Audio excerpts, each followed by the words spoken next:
court orders should be followed. So do you believe that someone who contemplates disregarding court orders is qualified to get a lifetime job as a judge? Yes or no? Senator, you're asking a question that implicates a current issue, and under the canons of judicial conduct, I should not and cannot answer. Well, you know what? There should be judicial conduct that says all judges should believe that judicial orders should be followed. So you know that this is a matter of concern to quite a number of us on this panel. So you were asked various questions about your views on the role of women and that women can do certain things better than men. And I take it that you believe men can do certain things better than women. And the fact that you may have held these views 20 years ago doesn't mean that you no longer hold those views, because I held certain views when I was in college. The Senate Judiciary Committee hearing was already tense, but it sharpened noticeably when Senator Mazie Hirono turned her attention to President Trump's judicial nominee, Eric Tung. What followed was not just a debate about legal philosophy, it was a deeper interrogation of judicial temperament, accountability, and whether someone seeking a lifetime seat on the federal bench understands the power and responsibility that comes with it. Before we break this down, take a moment to subscribe to the channel. These confirmation hearings shape the courts for generations, and we are here to explain what they really mean. Ask the following two initial questions of all nominees to ensure the fitness of the nominees to serve. So I'll start with Mr. Dunlap and then Mr. Tung. Since you became a legal adult, have you ever made unwanted requests for sexual favors or committed any verbal or physical harassment or assault of a sexual nature? No.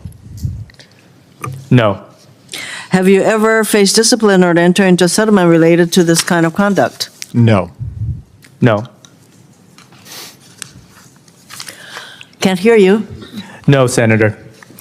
So, Mr. Tung, you have been asked questions about originalism, and you are an originalist, correct? You have written about it, the importance of originalism. Senator, I subscribe to originalism, but I would be bound by Supreme Court precedent. Well, sometimes there is no Supreme Court precedent. So let me just mention that pretty recently, in March, this past March, you wrote, quote, "In my view, there is no real rival to originalism when it comes to the proper method of interpretation."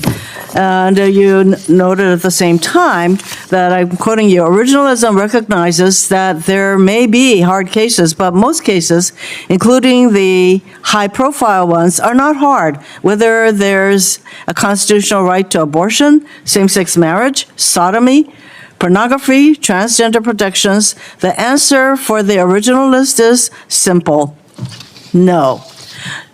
Do you think that all the members of the United States Supreme Court share your perspective and your view on originalism? Senator, Yes or no? Senator, I understand the justices on the Supreme Court hold different views on the method of interpreting the Constitution. So not all of them hold your view that originalism is like no real rival to how things should be interpreted. So, Mr. Tung, as a lawyer and prospective judge, do you believe that court orders must be followed by parties to a court unless and until they are ordered by overturned by an appellate court? Again, yes or no? Should court orders be followed? As a general matter, Senator, court orders should be followed by the parties that are bound to it.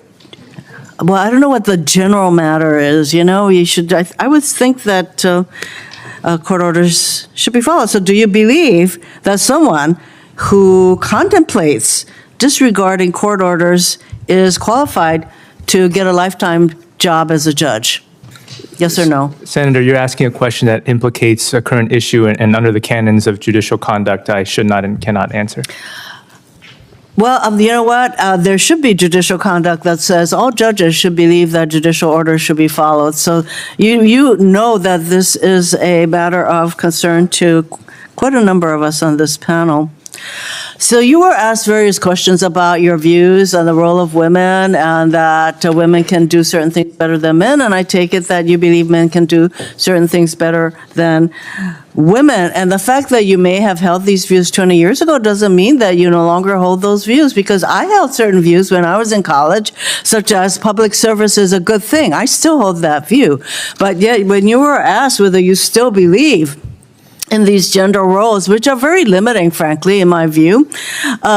You said that the canons of ethics prohibits you from answering. So do you, that's like, this is going to be a live question. Should you become a judge in the Ninth Circuit? Do you actually think that there could be a live question on whether or not a woman's gender role is going to come before you?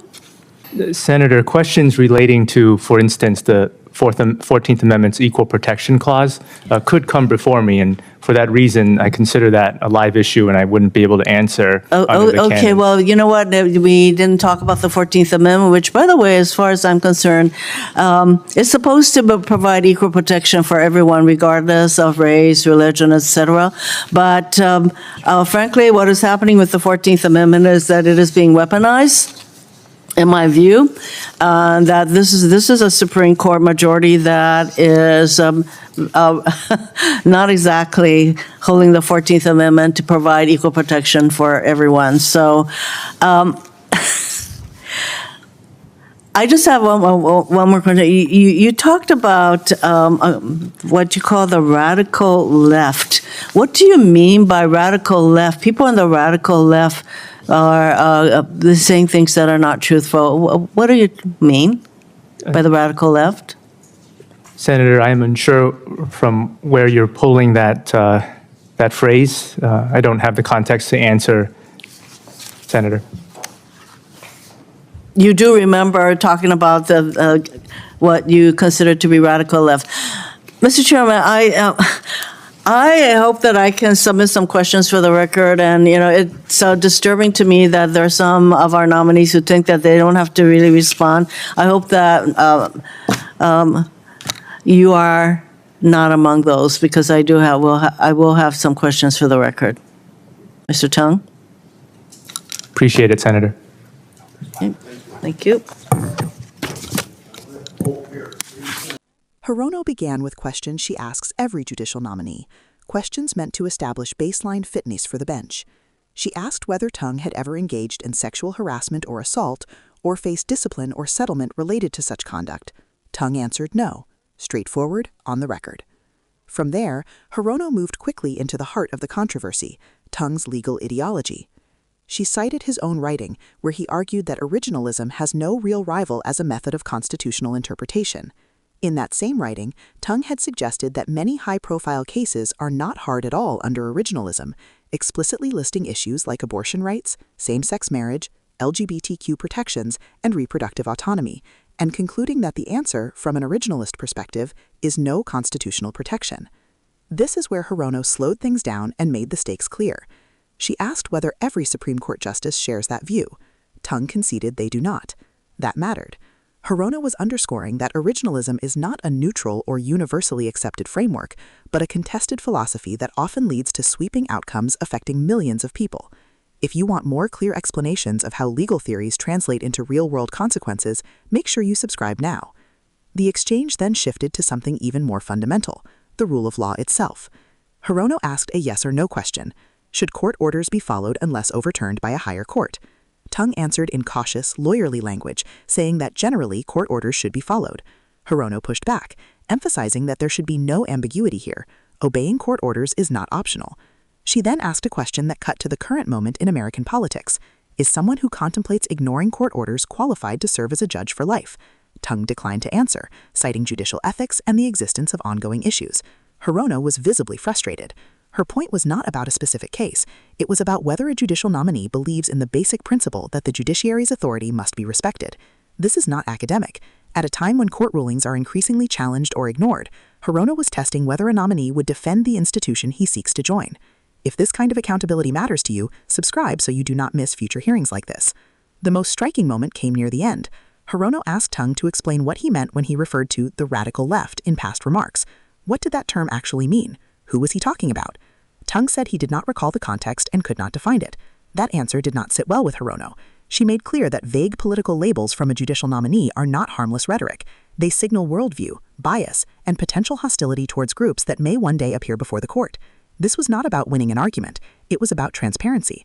Hirono made clear that nominees asking for lifetime appointments should be willing to explain their beliefs plainly, not hide behind procedural language when questions become uncomfortable. Subscribe now if you want more coverage that goes beyond the clip and explains what these exchanges reveal about the future of the courts. As the hearing moved on, Hirono said she would submit further questions for the record. Her closing message lingered in the room. A judge's power rests on public trust, adherence to the rule of law, and respect for equality under the Constitution. When nominees hesitate on those fundamentals, it raises concerns that cannot be brushed aside. This exchange was not loud, but it was sharp, and it highlighted a growing divide over what kind of judiciary America is building and who gets to decide what the Constitution protects. Stay subscribed for continued coverage of confirmation hearings and the long-term impact they have on civil rights and democracy.